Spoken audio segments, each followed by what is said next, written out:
Cette livraison vous est offerte par le restaurant Le Plat d'Or à Brazzaville, cuisine africaine moderne et traditionnelle, cadre sympathique, salle VIP, ouvert 7 jours sur 7. Bonjour, c'est Alphonse Dongo, journaliste économique et financier du Congo-Brazzaville. Congo Télécom, et oui, nous en parlons une fois de plus parce que le premier conseil des ministres sous l'ère Makosso III a pris une importante décision qui relève, n'est-ce pas, du principe de souverainisme économique dont nous en avons toujours parlé dans nos podcasts. Et là, c'est une importante décision qui justement rejoint un tout petit peu les points de vue que j'ai souvent partagés ici avec vous concernant le vaste mouvement de privatisation que l'État voudrait engager. Mais concernant Congo Télécom, suivez un tout petit peu cette décision du Conseil des ministres et je vous reviens dans quelques temps. Le ministre Yoka a soumis aux membres du Conseil un projet de décret portant apport en nature d'actifs acquis par l'État au profit de Congo Télécom et augmentation de capital. L'État autorise et organise ici l'apport en nature de certains investissements réalisés dans le cadre du projet de couverture nationale en infrastructure de télécommunications, PCN en sigle, au profit de Congo Télécom, notre entreprise publique de télécommunications détenue à 100% par l'État. Cette opération se fera en contrepartie d'une augmentation du capital social de la société. Exécuté en modules distincts, le projet de couverture nationale en est actuellement à sa 3e phase. Les infrastructures réalisées au cours des phases précédentes ont été progressivement mises à la disposition de Congo Télécom sous forme d'un usufruit sans apport formel ou intégration dans son capital social. L'opération, matérialisée par le projet de décret soumis à l'examen du Conseil des ministres ce jour, a pour objet, dans un secteur stratégique pour notre pays, de permettre à Congo Télécom d'être un des principaux piliers de notre souveraineté numérique. C'est ainsi que l'État, par l'entremise du ministère en charge des Finances et du portefeuille public, organise, par le texte en objet, le transfert formel de la propriété de ces actifs à Congo Télécom. Ces actifs sont valorisés à 143 878 429 945 francs CFA, valeur à dire d'experts pour les phases 1 et 2 du projet de couverture nationale, et au prix du marché passé entre l'État et l'opérateur pour la phase 3 du projet de couverture nationale, actuellement en cours d'exécution. Cette opération permettra, entre autres, d'absorber les pertes accumulées, évaluées à un peu plus de 20 milliards de francs CFA au 31 décembre 2024, mais également de renforcer la gouvernance de l'entreprise, de renforcer les fonds propres de Congo Télécom, de valoriser le patrimoine de l'État dans le secteur des télécommunications, de préparer l'introduction en bourse et susciter des appels publics à l'épargne pour mobiliser des financements. Ainsi, au terme de cette opération d'augmentation de capital et de régularisation de la situation financière, le capital social de Congo Télécom s'élèvera désormais à 157 297 403 418 francs CFA. Le Conseil des ministres a pris acte de cette première étape qui s'inscrit dans un plan plus large de restructuration de Congo Télécom mené par les instances dirigeantes de cet opérateur. Il s'agira de constituer une société de patrimoine rentable appartenant à 100% à l'État et de favoriser la filialisation des activités commerciales ouvertes à des partenariats financiers et techniques. Le Conseil des ministres a donc validé l'opération portant apport en nature d'actifs acquis par l'État au profit de Congo Télécom et augmentation de capital en adoptant le projet de décret soumis ce jour à son examen. Alors, comme vous le suivez, je vais essayer de détailler ça pour vous parce que parfois c'est trop technique. Alors, le gouvernement a décidé de renforcer justement la restructuration ou alors de renforcer le capital de Congo Télécom. Mais cela passe par une phase de restructuration puisque je vous avais déjà parlé ici du fait que Congo Télécom a été justement mise sur la liste des entreprises privatisables. Enfin, il s'agit tout simplement pour l'État de faire ce qu'on appelle une cession partielle d'actifs. L'État, dans le cadre de Congo Télécom, comme dans d'autres entreprises du premier périmètre, dont les banques congolaises aussi, voudrait céder au moins 51% de ses actions à des partenaires privés. C'est ce qui a été prévu. Et ici, nous avons fait un podcast pour justement montrer qu'est-ce qu'il y avait comme incohérence lorsqu'on veut justement mettre sur la table le principe de souverainisme économique, d'autant plus que Congo Télécom se porte relativement bien. Et là, le gouvernement, donc, comme vous pouvez le constater, a pris une importante décision allant dans ce sens. Il s'agit, n'est-ce pas, pour le gouvernement d'examiner la question avant qu'elle ne passe au niveau de l'Assemblée. L'État se propose, n'est-ce pas, d'injecter, s'il vous plaît, plus de 143 milliards de francs CFA en nature. Qu'est-ce que ça veut dire? Je vais vous expliquer.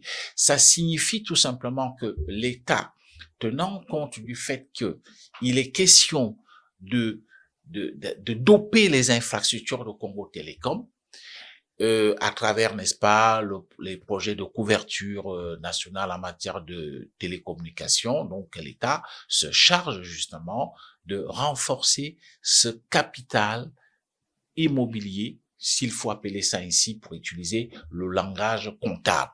Et donc, ce montant, pour essayer donc de renforcer les infrastructures de Congo Télécom, l'État s'engage à mettre la main à la poche pour justement situer ce renforcement et donner, s'il vous plaît, un peu plus d'oxygène à la phase de restructuration de cette entreprise qui a démarré depuis 2020 et afin qu'elle devienne une entreprise tout à fait porteuse, qui génère des dividendes et qui, effectivement, place aussi quand même le Congo dans un principe de respect de souverainisme économique. L'État dont décide, pour vous donner le montant exact que vous avez suivi ici, c'est 143 milliards 878 millions 429 945 francs CFA. Bon, je préfère résumer tout ça à plus de 143 milliards de francs CFA qui vont donc être injectés, n'est-ce pas, en nature, justement, tenant compte des besoins de l'entreprise en ce qui concerne justement le renforcement de sa capacité infrastructurelle. Et voilà ce qui va donc pouvoir permettre à Congo Télécom d'avoir aussi, à travers, n'est-ce pas, cette injection en nature, de conforter son capital. Enfin, je vais être simple, c'est-à-dire que cela va renforcer ce qu'on appelle donc le capital social de Congo Télécom, qui cette fois-ci donc va se situer selon les chiffres qui ont été justement calculés par le portefeuille public. Ça va donc être un capital désormais de 157 milliards de francs CFA, 297 millions 453 418 francs CFA. Alors, ça fait donc de Congo Télécom, on peut dire, un mastodonte en matière de télécom au niveau de la sous-région d'Afrique centrale. Et lorsque Congo Télécom se trouve donc dans une telle disposition, eh ben, cela lui permet également, donc, pourquoi pas, de pouvoir être à la bourse, donc de pouvoir aussi donc cette fois-ci donc intégrer la bourse de valeurs immobilières qui est située à Douala au Cameroun. Et lorsqu'une entreprise se trouve déjà donc est en bourse, ça lui donne une certaine cotation, une certaine valeur, ça lui donne un référencement qui permet à ce que s'il y a d'autres partenaires qui veulent bien travailler avec Congo Télécom, eh ben ça lui donne une certaine signature. Donc voilà, c'est ce que nous disions ici, qu'une entreprise comme celle-là, comme Congo Télécom, relève, n'est-ce pas, du souverainisme économique du Congo. On ne veut pas dire que non, il ne faudra pas que les entreprises soient privatisées. Je ne l'ai pas dit. Il y a des entreprises qui doivent effectivement passer, n'est-ce pas, sur le marché de la privatisation. Il y a des entreprises comme ça. Est-ce que c'est la Congolaise des eaux? Est-ce que c'est EKVC? Est-ce que c'est la Congolaise de gestion de loterie? Est-ce que c'est, n'est-ce pas, une structure comme la Société congolaise des transports fluviaux? Ce sont des choses que l'État doit examiner, ou la STPU. Mais lorsqu'on veut donc justement se conforter dans une position d'un pays qui justement tient compte de sa souveraineté, il y a des entreprises qui ne passent pas sur le marché de la privatisation. Et je m'en réjouis parce que aujourd'hui, les autorités ont compris qu'il fallait justement donner un peu d'oxygène à Congo Télécom. Et d'ailleurs, à partir, n'est-ce pas, de cette capitalisation immobilière, parce que c'est comme ça on peut désigner cela, ou alors le renforcement de son patrimoine, cela va permettre, n'est-ce pas, de réduire quand même à une portion congrue les différentes pertes que cette entreprise subit. On en a parlé ici à travers le dernier podcast, c'est-à-dire que on va réduire de près de 20 millions de francs CFA les différentes pertes qui ont été enregistrées au 31 décembre 2024 par cette entreprise à cause justement de l'amortissement du matériel dont je vous ai parlé. Donc, comme l'État vient maintenant prendre les choses en main, eh ben, je pense que l'État est beaucoup plus aujourd'hui dans une option de ne plus vraiment mettre Congo Télécom sur le marché de la privatisation, c'est-à-dire à travers la cession des actifs. Puisque Congo Télécom, on peut dire, était au regard du programme de société du président de la République, Congo Télécom était comme dans les entreprises du premier périmètre, c'est-à-dire que ce n'est pas une privatisation totale, mais c'est une privatisation partielle, c'est-à-dire on appelle ça cession partielle des actifs détenus par l'État au niveau de Congo Télécom. Et l'État disait, comme n'est-ce pas, on peut le lire à travers le programme de société du président de la République, que l'État voulait, n'est-ce pas, se débarrasser d'au moins 51% de ses parts détenues dans ces entreprises publiques. Donc, pour moi, c'est une bonne chose, c'est qui montre que l'État reprend les choses en main pour conforter, n'est-ce pas, la place et le rôle de Congo Télécom dans le développement des télécommunications au Congo. Ce qui est pour moi une bonne chose, parce que ça rejoint un tout petit peu nos points de vue à ce sujet. Nous n'avons pas la science infuse pour nous illustrer comme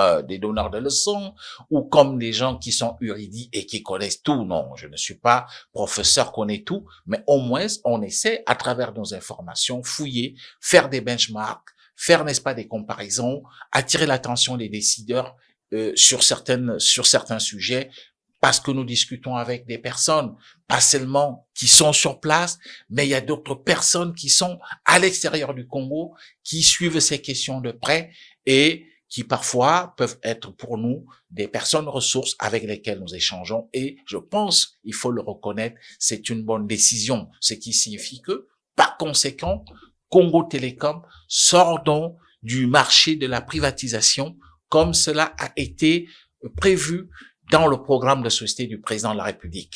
Alors, il va falloir aussi qu'on jette un coup d'œil sur d'autres sociétés, sur d'autres structures, parce que le Congo devrait tenir compte du principe, je le rappelle, de souveraineté économique qui est très important. Vous n'allez pas avoir une société de télécommunications qui est gérée par des personnes extérieures. Je parle de l'opérateur historique. Le marché a été libéré et il y a des acteurs privés qui sont sur ce marché des télécommunications. Mais l'opérateur historique mérite certainement un coup d'œil ou alors une bienveillance de la part de son actionnaire unique ou de son propriétaire qui n'est que l'État qui détient 100% d'actions, et c'est bien que l'État procède de cette manière, mais cela ne signifie pas que avec cette injection, tous les problèmes sont finis. Il va falloir aussi tenir compte, n'est-ce pas? Il faut ce qu'on appelle l'argent liquide, c'est-à-dire des espèces sonnantes et trébuchantes.